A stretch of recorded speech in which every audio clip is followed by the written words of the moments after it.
Hi, I'm Craig Phillips. Welcome to my flooring trade tips. In this video, I'm going to show you how to cut your flooring around your toilet base.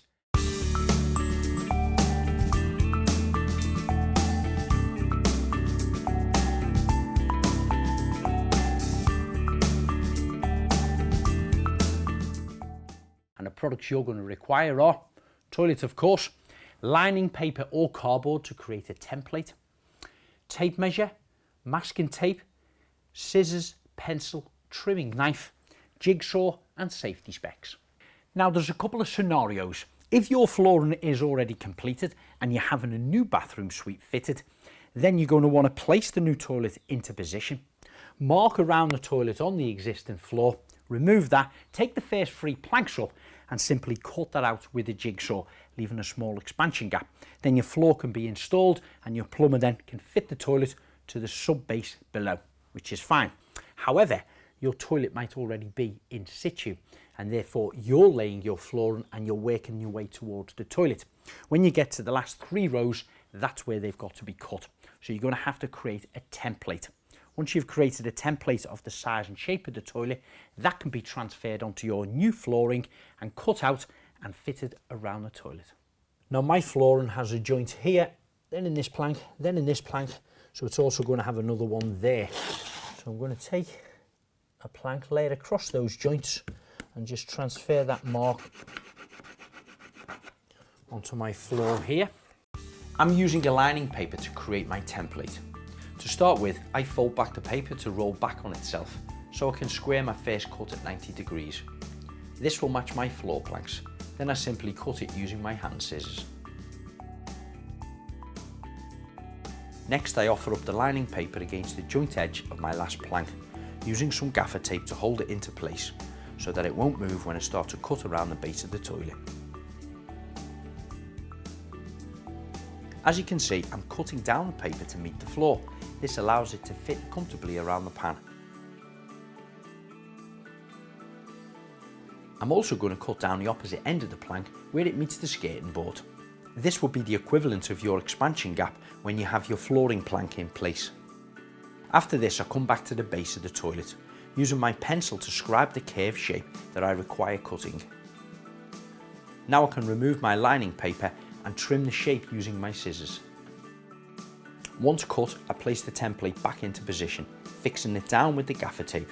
Then I'm using a plastic 5mm spacer to remark the paper, which creates the size I require for my expansion gap on the flooring. This size may differ depending on what type of flooring you're installing, along with the size of the area, so always check with your supplier beforehand. The next stage is to transfer the shape of your template onto the first plank that needs cutting. Offer the edge of your lining paper against the click edge of the surface of the plank, holding this into place with the gaffer tape that's already on the paper. Scribe the shape of the template onto the plank using a pencil. Clamp the board down onto the workbench and cut it out with a jigsaw. Click the plank into position, making sure that you're happy with the relevant expansion gap. If you are, then you're ready to mark and cut the second plank.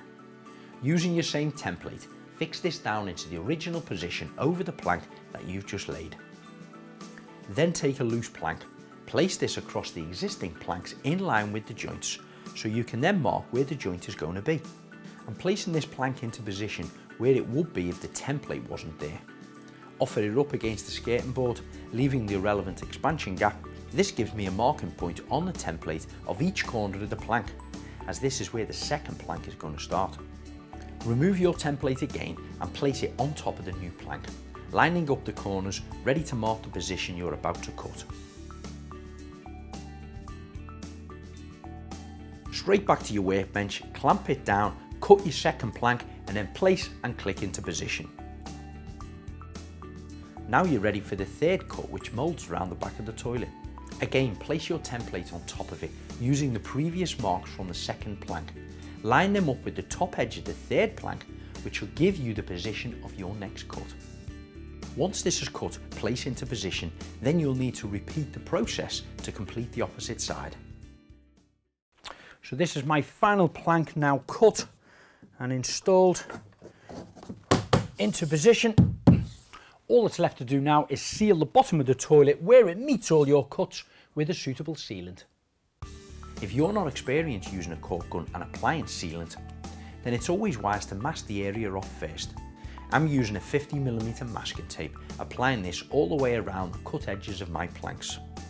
Then you can apply your flexible silicone at a comfortable pace to fill in the gap. The silicone will need smoothing off with a clean finger before it dries. I use a silicone wipe to wet my finger, which stops the silicone sticking to it and allows me to create a nice smooth sealed silicone line. And once you've done this, remove the masking tape immediately.